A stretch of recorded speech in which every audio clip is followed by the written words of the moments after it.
పత్రం మీకు ఇస్తారు, ఇది దాచి పెట్టండి. పోలింగ్ బూతుల ఓటు వేయడానికి పోయినప్పుడు దీనికి దండం పెట్టండి, పూజ చేయండి.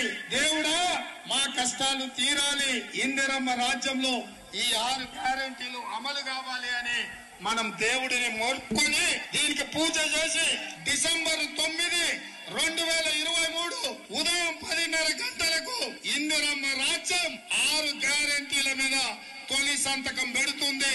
100 రోజుల్లో ఈ పథకాలను అమలు చేస్తా. మీ ఇంటికి తీసుకొని వచ్చి మీ ఇంట్లో వివరాలు రాసుకొని ఈ కార్డు మీ ఇంట్లో ఇచ్చి రావటం జరుగుతుంది. ప్రతి ఇంటికి ప్రతి కాంగ్రెస్ కార్యకర్త వచ్చి ఈ కార్డు ఇస్తాడు. దయచేసి నేను ప్రజలందరికీ విజ్ఞప్తి చేసేది ఏంటంటే ఈ కార్డు చాలా అత్యంత విలువైనది. ఈ గ్యారంటీ కార్డుని అత్యంత భద్రంగా భద్రపరచుకోండి. 3 నెలలు జాగ్రత్తగా దీన్ని కాపాడుకోండి. మా ప్రభుత్వం రాగానే మీరు ఈ గ్యారంటీ కార్డు తీసుకొని రాగానే అందరికీ 100 రోజుల్లో దీన్ని అమలు చేసేటువంటి కార్యక్రమం చేయబోతా ఉన్నాం.